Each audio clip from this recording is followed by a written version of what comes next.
Hello दोस्तों, welcome to लोक सेवा। आज हम लोग इस वीडियो में आरआरसी रिक्रूटमेंट 2023 के बारे में डिस्कस करने वाले हैं। आरआरसी में यानी कि रेलवे रिक्रूटमेंट सेल के बारे में, जो कि हाल में आरआरसी ने 45,000 वैकेंसियाज ओपन की है, उसी के बारे में हम लोग डिस्कस करेंगे आज इस वीडियो में।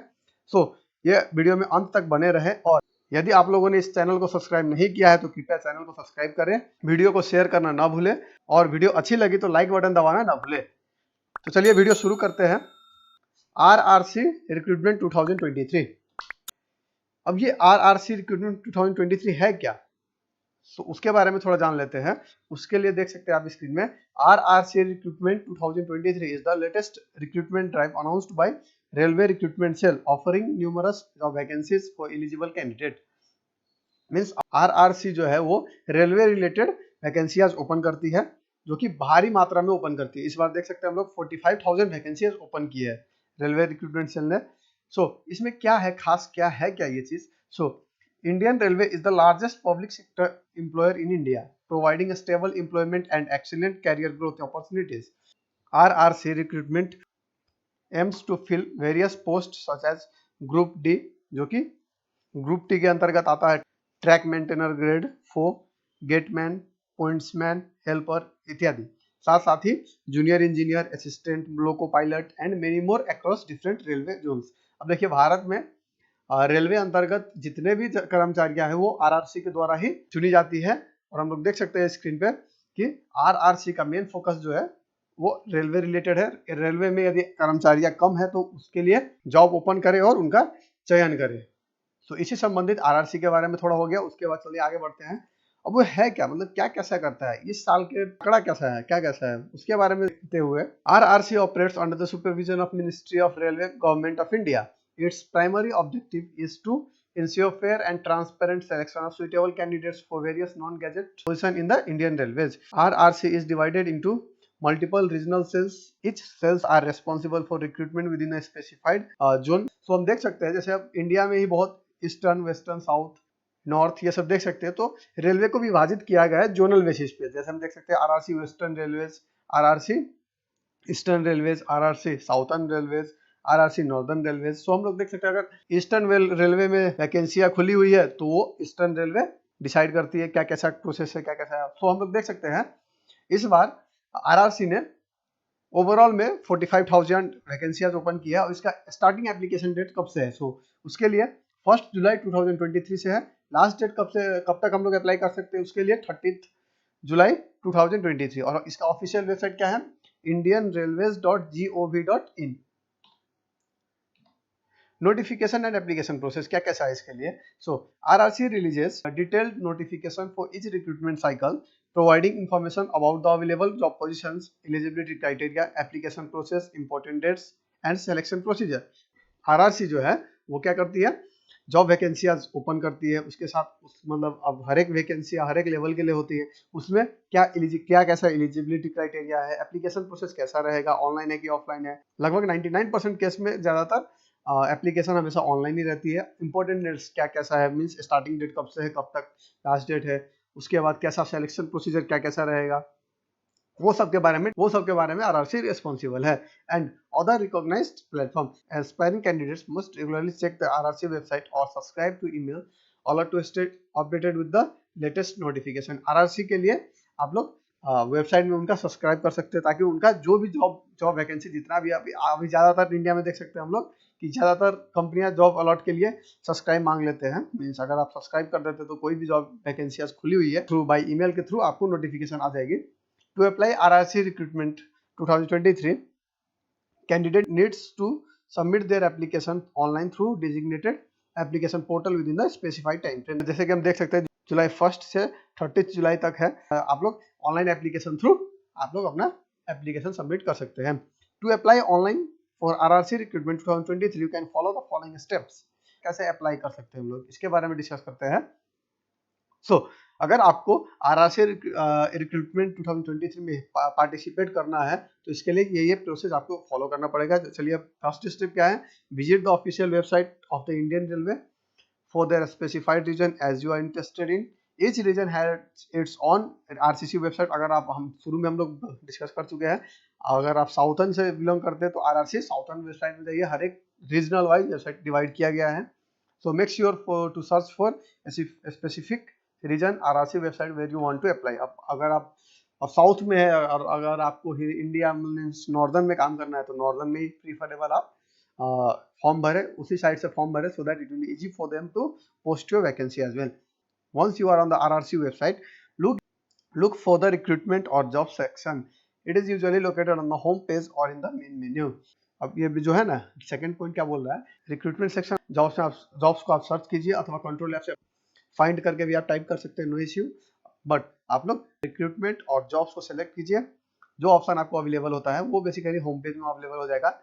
Point number 3, in the recruitment or job section, you will find the latest recruitment notification or advertisement for the various position. Read the recruitment notification carefully to understand the eligibility criteria, education qualification, age limit, application fee and other important details related to the specific position you want to apply. अब जैसे आप किसी को helper के लिए apply करना है तो उसके लिए हम एजुकेशन क्वालिफिकेशन देख लीजिए, चेक कीजिए आप आपका एज लिमिट क्या कैसा है, एप्लीकेशन फी क्या कैसा रहेगा, ये सब के बारे में डिस्कस आप कर दे, मीन्स वो एप्लीकेशन प्रोसेस में आप देख सकते हैं। Fifth number, after ensuring that you meet the eligibility criteria, look for the apply online और online application link in the notification. अब जैसे कि आप देख सकते हैं अगर आप एलिजिबल है तो आपको अप्लाई ऑनलाइन और ऑनलाइन एप्लीकेशन मीन्स एक बटन दिखेगा आपको, वहां पे आप क्लिक कर सकते हैं, प्रोसीड कर सकते हैं आप उसके साथ। Point number 6, you will be redirected to the online application form. जैसे ही आप क्लिक करेंगे वो आपको डायरेक्टली ले जाएगा ऑनलाइन एप्लीकेशन फॉर्म, जहाँ के आपको बेसिकली डिटेल्स देना पड़ेगा। आप कैसा डिटेल्स तो देख सकते हैं आप, personal detail, education qualification, work experience अगर आप है तो, नहीं है तो कोई दिक्कत नहीं है, कॉन्टैक्ट इन्फॉर्मेशन वगैरह आप दे सकते हैं वहाँ पे। Upload scanned copies of your passport size photograph, signature and any other documents as specified in the application form. अब जैसे जैसे आपको जो जो डिटेल मांगा जाएगा वहाँ पे, जो जो मैंडेटरी है वो आपको सबमिट करना ही पड़ेगा। जैसे कि हम लोग देख सकते हैं फोटोग्राफ हो गया, आपको पासपोर्ट साइज फोटोग्राफ चाहिए, उसके बाद सिग्नेचर चाहिए। अब जो जो मीन्स वहाँ पे आप जब जैसे ही आप फॉर्म भरेंगे वहाँ पे आपको सारा जो जो चाहिए वो सब रेडी रख के आप फॉर्म भर सकते हैं, कोई दिक्कत नहीं। अगर कोई दिक्कत होगा तो कमेंट बॉक्स में कमेंट कीजिए, हम लोग श्योरली हम लोग आपको हेल्प करेंगे, कोई दिक्कत नहीं है। अगर आपको फॉर्म भरने नहीं आता है तो भी आप हम लोग को कॉन्टैक्ट कर सकते हैं। Point number 8, double check all the information you have entered in the application form and to ensure its accuracy. Any mistake or incorrect information may lead to the rejection of your application. अगर जैसे बहुत कोई क्या करते हैं, form भर लेते हैं उसके बाद चेक नहीं करते, क्रॉस वेरीफाई नहीं करते, सो वो एक बहुत ब्लंडर मिस्टेक है। आप फॉर्म भरने के बाद थोड़ा समय दीजिए उसको, ताकि आप क्रॉस चेक कीजिए आपका डिटेल स्पेलिंग मिस्टेक तो नहीं है, कोई डिटेल तो मिस्टेक नहीं है, वो सब आपको वेरीफाई करना पड़ेगा आपको खुद से। वो सब वेरीफाई करने के बाद आप उसके बाद आप सबमिट कर सकते हैं। सबमिट करने के बाद आपको ऑनलाइन एप्लीकेशन फी कुछ जो कि आपको स्क्रीन में दिया होगा, वो आपको एप्लीकेशन फी पे करना पड़ेगा। वो सब करने के बाद once you have filled in all the details and made the payment, submit the application form.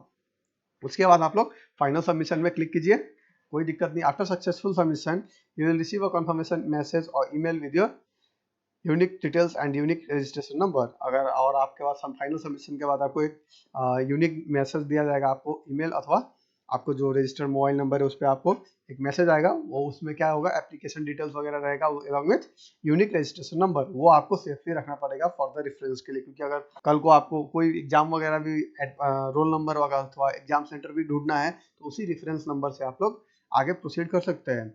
Point number 12, it is advised to take the printout of the submitted application form and fee payment receipt of your record। अब possible है तो आप उसको hard copy निकाल लीजिए, अच्छा रहेगा।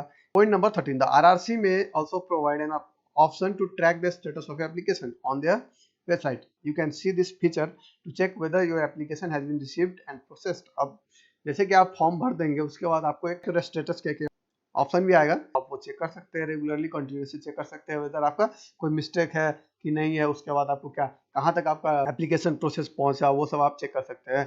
Finally check the RRC website और your email for any updates और notification related to the recruitment process such as admit card, exam dates and result. अब कंटिन्यूसली आपको आरआरसी का वेबसाइट और आपको ईमेल कंडीशन चेक करना पड़ेगा, उसमें आपका एडमिट कार्ड भी आ सकता है, एग्जाम सेंटर भी आ सकता है, वगैरह वगैरह जो भी होगा आपको उसी के थ्रू बाय ईमेल ही आपको कनेक्ट किया जाएगा। Note the specific steps and process may vary slightly depending on the RRC region. अब थोड़ा सा ऊपर नीचे हो सकता है, मे बी अगर आपको 12th नंबर आगे आ जाए 11 नंबर से वो भी हो सकता है, थोड़ा ऊपर नीचे स्टेप होगा बस, बट टेंटेटिवली आपको स्टेप्स जो फॉलो करना है यही है। कोई अदर प्रोसेस नहीं है। अब eligibility criteria for RRC recruitment. Before applying for RRC recruitment 2023, it is crucial to understand the eligibility criteria set by RRC. Eligibility requirement typically includes educational qualification, age limits, and sometimes physical fitness standards. अब जैसे आपको eligibility criteria के बारे में अगर हम discuss करते हैं तो उसमें आपको बेसिकली क्या क्या दिया होगा, क्या क्या क्वालिफाई मीन्स क्या क्या फैक्टर होगा। उसके लिए आपको एजुकेशन क्वालिफिकेशन हो गया, उसके बाद एज लिमिट हो गया, आप कौन से कैटेगरी से बिलोंग करते हैं, ये सब हो गया। अगर पास्ट एक्सपीरियंस है कि नहीं है वो सब के बारे में हम लोग यहाँ पे देख सकते हैं।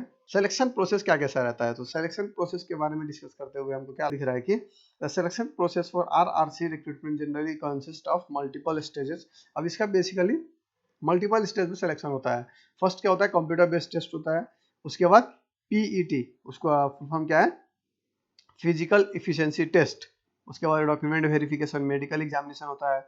ये सब होने के बाद आपका qualifying the computer based test भी होता है। ये सब आपको परफॉर्म करना पड़ेगा अगर आपको एक लास्ट स्टेज तक अगर जाना है, तो ये सब के थ्रू आपको गुजरना पड़ेगा। एग्जाम पैटर्न और सिलेबस क्या कैसा रहेगा, हर एक पोस्ट के लिए हर एक सिलेबस रहता है। मीन्स अगर आपका हायर पोस्ट है तो उसके लिए कंपटीशन भी थोड़ा टफ रहेगा, प्लस आपका सिलेबस भी ज़्यादा रहेगा, वास्ट रहेगा एज कम्पेयर टू अगर नीचे वाला पोस्ट है तो उसके लिए ज़्यादा दिक्कत नहीं है। बेसिकली इसमें होता क्या है, ज़्यादातर आपको क्वेश्चन एमसीक्यू ही दिया जाएगा। इसमें आपको क्या क्या कवर रहेगा, general awareness, mathematics, general intelligence and reasoning, और उसके बाद आपको सब्जेक्ट वाइज टेक्निकल क्वेश्चन के लिए देख सकते हैं हम लोग। अगर टेक्निकल पोस्ट के लिए है तो टेक्निकल क्वेश्चन रहेगा आपको स्पेसिफिक टू द सिलेबस हो सकता है। Preparation tips for RRC recruitment. अब इसके लिए डिस्कस करते हुए क्या लगता है मुझे, मीन्स अगर इसको बारे में प्रिपरेशन क्या कैसा करना चाहिए हम लोगों को, तो प्रिपरेशन के बारे में डिस्कस करने के लिए understand the exam pattern. Means exam pattern को पहले समझना है आपको, मीन्स क्या कैसा सिलेबस है। आप सपोज एक एग्जाम पैटर्न है, उसमें अगर आपको पहला क्वेश्चन मीन्स पहला टॉपिक है उसका 10 मार्क्स का है, दूसरा टॉपिक आपको 50 मार्क्स का है, 50 मार्क्स का है। एक बार याद ध्यान दीजिए, 50 मार्क्स से आप थोड़ा ज़्यादा टाइम दीजिए, उसको ज़्यादा समय दीजिए, क्योंकि वो आ सकता है, मीन्स मैक्सिमम पॉसिबिलिटी है ऐसा ऐसा क्वेश्चन होता है। पहले सिलेबस समझिए कि क्या कैसा मुझे प्रिपरेशन करना है। उसके बाद अब सिलेबस समझने के बाद मटेरियल और रिसोर्स मुझे कहाँ से मिलेगा वो सब आपको सर्च करना है। अभी तो लगभग इंटरनेट का जमाना है, तो यूट्यूब में आपको इजीली मिल जाएगा। कोई कोई रेयर केस में होता है जिसमें आपको मटेरियल और रिसोर्स ना मिले, बट उसका भी चांस बहुत कम ही लगता है मुझे। अगर नहीं है तो उस केस में आपको प्राइवेट ट्यूटर के पास आप लोग जा सकते हैं, कोई कोचिंग वाले को अप्रोच कर सकते हैं, कोई दिक्कत नहीं उसमें। टाइम मैनेजमेंट ये सबसे बड़ा फैक्टर होता है एग्जामिनेशन में। अगर आपको 3 आवर का समय दिया गया है तो आपको 3 आवर में वो पेपर पूरा खत्म करना है। ऐसा नहीं कि आपको क्वेश्चन छोड़ के आ गए, आपको हर एक क्वेश्चन को उतना ही टाइम स्लॉट देना है जितना देना चाहिए उसको। अधिक दिए तो क्वेश्चन छूटेगा, कम दिए तो आपका मार्क्स छूटेगा। तो उसके बारे में आप लोग मीन्स थोड़ा माइंड मेकअप बनाकर चलिए। रेगुलर प्रैक्टिस, इसमें क्या होता है, आपको प्रैक्टिस लिखना जो बहुत जरूरी है। अगर मीन्स सब्जेक्टिव तो एकदम सटीक होना चाहिए, मीन्स हाँ तो हाँ ना तो ना, ऐसा नहीं कि हाँ ये भी हो सकता है वो भी हो सकता है, ऐसा नहीं होना चाहिए। ऑब्जेक्टिव में या फिर आइदर हाँ होगा और ना होगा। 5th नंबर में स्टे अपडेटेड। अगर आपको कोई करंट अफेयर वगैरह क्वेश्चन है तो उसमें सिलेबस में अगर इंक्लूडेड है करंट अफेयर, तो उसके लिए आपको अप टू डेट रहना पड़ेगा। न्यूज़पेपर पढ़िए, उसके बाद कोई मीन्स करंट अफेयर का बुक्स वगैरह ले आइए। इंटरनेट तो अभी बहुत बड़ा रिसोर्स हो गया है, तो इंटरनेट का भी हेल्प ले सकते हैं। ऐसा नहीं कि आपको बुक ही लेना पड़े, ई पेपर भी आता है, ई न्यूज़पेपर आता है, उसमें भी आप पढ़ सकते हैं। जो हार्ड कॉपी अगर अफोर्डेबल नहीं है तो सॉफ्ट कॉपी से आप लोग पढ़ लीजिए, कोई दिक्कत नहीं है। Revision, this is the most important thing. अगर 1 ईयर में एग्जाम है तो आप ट्राई कीजिए 3 to 4 मंथ आपको सिलेबस खत्म हो जाए, उसके बाद आप रिवीजन पैटर्न में जाइए। अभी क्या होता है, मैंने देखा है कि स्टूडेंट क्या करता है, मीन्स आपको रिवीजन नहीं करते वो लोग। मीन्स कोर्स खत्म हुआ, चलो भाई ठीक है अब रिवीजन एग्जाम में कर लेंगे, ऐसा नहीं करना है। मीन्स अगर कॉम्पिटिटिव एग्जाम में जा रहे हैं तो आप उसमें आपको ईच एंड एवरी फैक्टर आपका इंपॉर्टेंट है। स्टे हेल्दी, ये बहुत ज़्यादा जरूरी है। अगर आप एग्जाम के टाइम में बीमार पड़ जाते हैं तो फिर बहुत दिक्कत होगा इसके लिए।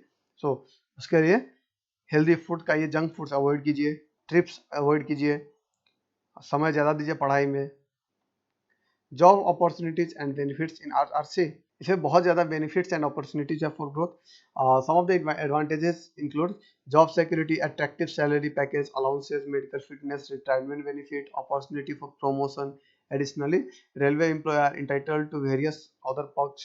अब इसमें बहुत ज़्यादा सुविधाएं भी है, आपको भत्ता दिया जाएगा, मेडिकल फैसिलिटी दिया जाएगा, रिटायरमेंट बेनिफिट्स हो गई है, ट्रैवल अलाउंसेस मिलेगा, हाउसिंग फैसिलिटीज होती है, एजुकेशन बेनिफिट फॉर चिल्ड्रन होती है, मीन्स सैलरी भी अच्छा है। उसके बाद आपको जॉब सिक्योरिटी है, कोई निकाल नहीं सकता इसके बाद अगर इसके थ्रू आप चयन होते हैं। ये आज के लिए वीडियो इतना ही, अगले वीडियो में हम लोग मिलेंगे, जल्दी मिलने वाले हैं। और यदि आप लोगों ने चैनल सब्सक्राइब नहीं किया तो सब्सक्राइब करना ना बिल्कुल, साथ साथ ही वीडियो को शेयर कीजिए और वीडियो अच्छी लगी हो तो लाइक करना ना बिल्कुल।